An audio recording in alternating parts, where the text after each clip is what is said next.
Bienvenidos a la semana número 3 de la residencia virtual del Mambo Viajero, gente haciendo cosas raras a distancia. Durante las 2 semanas anteriores nos hemos dedicado a pensar sobre diferentes formas de hacer arte. La primera semana la dedicamos al arte postal y a explorar formas de hacer en la distancia.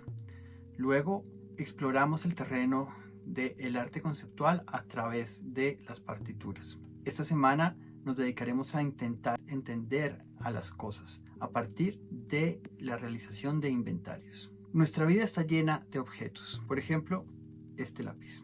Es un elemento que es muy común, que todos tenemos uno a la mano y lo utilizamos cotidianamente para tomar notas, dibujar o dejar rastros sobre un papel de nuestros pensamientos. Este lápiz lo podemos ver como una herramienta de escritura o de dibujo, pero es tan cotidiano, ni siquiera pensamos en lo que significa tener este lápiz en nuestras manos. Podemos entender los objetos como una cosa que sirve una función, o también podemos explorar un poco más allá por qué este objeto existe y por qué nos interesa tenerlo. Todos los objetos, incluyendo este lápiz, los podemos ver en un contexto histórico, social y económico, inclusive político, que nos va a determinar las características propias de ese objeto y cómo nos relacionamos con ellas. Si pensamos en los sistemas de producción de los objetos, vamos a ver que cada uno de ellos tiene embebido una cantidad de trabajo humano que es fruto de las condiciones en que se produjo. Pensemos en el lápiz de nuevo. Este objeto está fabricado de madera, grafito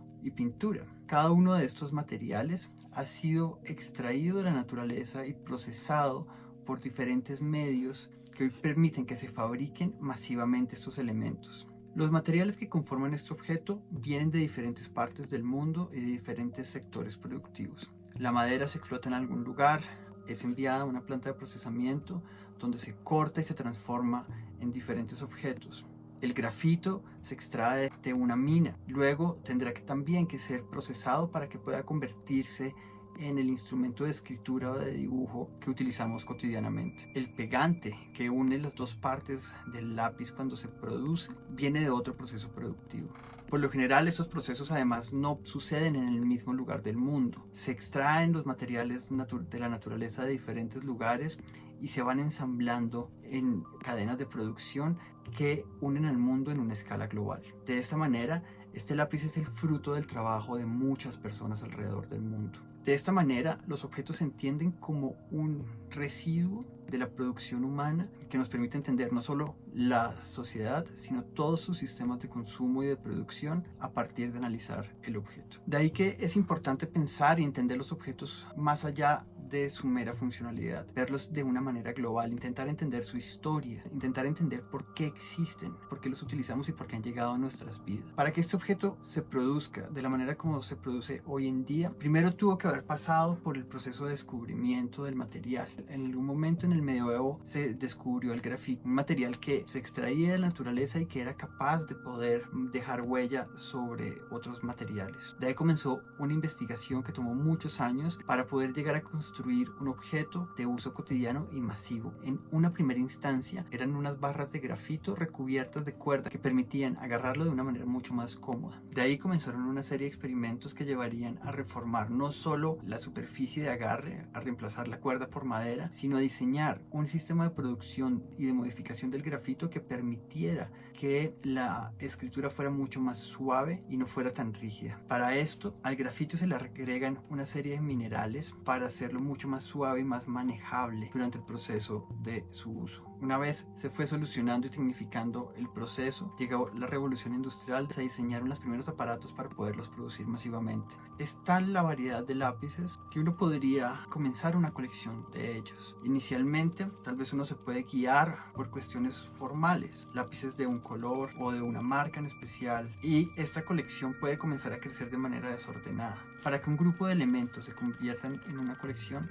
debe haber un proceso consciente de ordenamiento y de categorización de los elementos que conforman este grupo. De ahí que hacer colecciones sea una tarea que parece ser muy sencilla, pero realmente es muy compleja. Hoy en día, las colecciones en el arte son bastante comunes en lugares que están dedicados para ello, en museos, por ejemplo. Estos lugares aparecieron a partir de una práctica que se dio entre el siglo XV y XVI, en el cual las personas construyeron colecciones de elementos exóticos, los gabinetes de curiosidades, colecciones eclécticas donde habían no solo objetos artísticos, sino también reliquias, objetos de la ciencia, que contaban historias importantes para la persona que las coleccionaba. Estos gabinetes, eventualmente con el tiempo, fueron evolucionando, se convirtieron en las primeras colecciones de museos. En este tránsito se catalogaron y se especializaron. Por esto hoy, en la actualidad, tenemos museos dedicados a diferentes tipos de producción humana. Están los museos de artes plásticas, pero están los museos especializados en ciencias naturales, y cada uno de ellos se enfoca en una rama de producción muy específica, con unas reglas internas que definen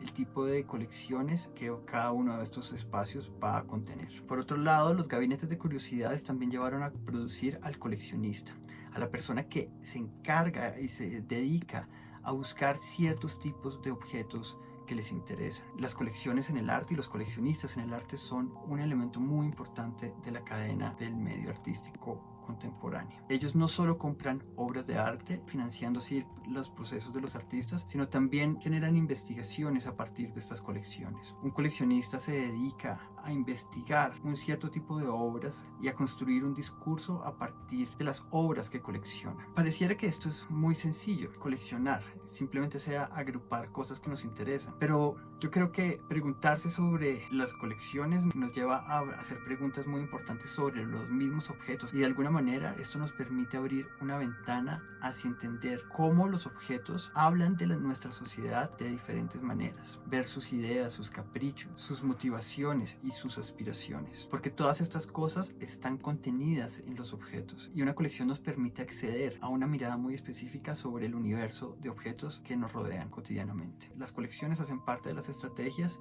que utiliza un artista contemporáneo para trabajar. Esto lo podemos ver en el caso de Alacena con zapatos del colectivo El Sindicato. Esta es una obra que está compuesta por zapatos viejos recogidos de la calle, que están adosados a una alacena que los contiene. Es una obra incómoda, olorosa, porque la materia está en constante descomposición. Y lo que hicieron estos artistas fue llevar estos zapatos a la sala de exposiciones para hablar de la ciudad, la contaminación y el residuo que dejamos los humanos en nuestro hábitat cotidiano en el mundo. Pero al mismo tiempo, los zapatos permiten pensar sobre el hambre y sobre las dificultades que hay en acceder a los recursos y en las desigualdades económicas que hay en nuestra sociedad. En su momento fue bastante disruptiva, porque era una obra que no estaba exaltando la belleza, y era una obra que no estaba hecha para ser comercializada, era una obra incómoda, pero al mismo tiempo por eso es una obra muy potente, y esto hizo que le dieran el primer premio del Salón Nacional de Artistas de 1978. Esta pieza utiliza el recurso de los objetos encontrados para construir su narrativa. El hecho de rescatar estos zapatos de la basura y llevarlos al museo nos lleva a intentar pensar sobre cuál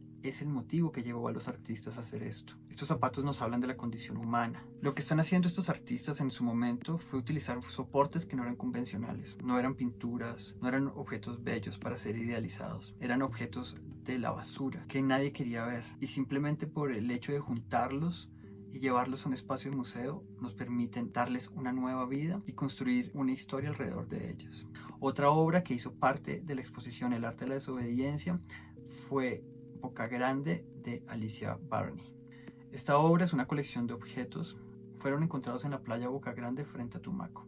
Al artista le interesa hablar a través de sus obras de las problemáticas ambientales que causamos los humanos al dejar residuos tirados por todo el mundo. Y ella lo que hace es llamar la atención sobre esto, haciendo estas colecciones y catalogando todos los objetos que encuentra, metiéndolos en bolsas de polietileno y exhibiéndolos en el museo para hacernos ver la cantidad de basura que producimos en un entorno natural. Otra pieza que tal vez nos sirve para entender esta forma de utilizar objetos y cómo inventariarlos para contar historias es Una cosa de María Teresa Hincapié. Ella en 1990 en el Salón Nacional de Artistas, Hincapié realiza una acción de aproximadamente 12 horas de duración en la cual hace un trasteo de su casa, de todos los objetos que ella tiene en su poder, los empaca en cajas, los lleva al espacio expositivo y comienza a hacer una acción de ordenarlos uno al lado del otro, creando una espiral circular en el piso de la sala. Con un cuidado muy especial, Hincapié toma los objetos, les habla, les cuenta secretos y los va ordenando sobre el piso uno al lado del otro. La artista lo que nos invita es a pensar sobre nuestra relación con el consumo de objetos y de bienes, pero al mismo tiempo nos lleva a pensar no solo de una manera crítica con lo que consumimos, sino también en la dimensión afectiva del apego a lo que poseemos. De alguna manera, los objetos nos pueden definir como personas. Estas ideas, de alguna manera, son las que se manifiestan en la obra de María Teresa Hincapié. Seleccionar un grupo de cosas que nos interesan tal vez es la tarea más fácil. Luego, lo que debemos hacer es pensar en por qué nos interesan estos objetos, cuál es la relación que hay entre ellos, qué queremos decir con esta colección y cómo mostrarla al mundo. Hemos visto ya diferentes formas en las cuales los artistas han realizado obras a partir de colecciones de objetos, ordenándolas de diferentes maneras y presentándonos a partir de este ordenamiento, de estas colecciones, una mirada sobre el mundo particular que cuenta el interés del artista sobre el mundo que lo rodea. La invitación esta semana a que pensemos sobre las cosas que nos rodean, las cosas que habitan nuestra casa, estos objetos que hemos guardado por años, que tal vez han permanecido en nuestras familias por más de una generación y que nos acompañan en nuestra vida cotidiana, para que a partir de ellas podamos realizar un ejercicio de producción de una obra utilizando la potencia que tienen los objetos para contar historias, a partir de operaciones muy sencillas de inventariarlos, ordenarlos y mostrarlos al mundo de una manera nueva.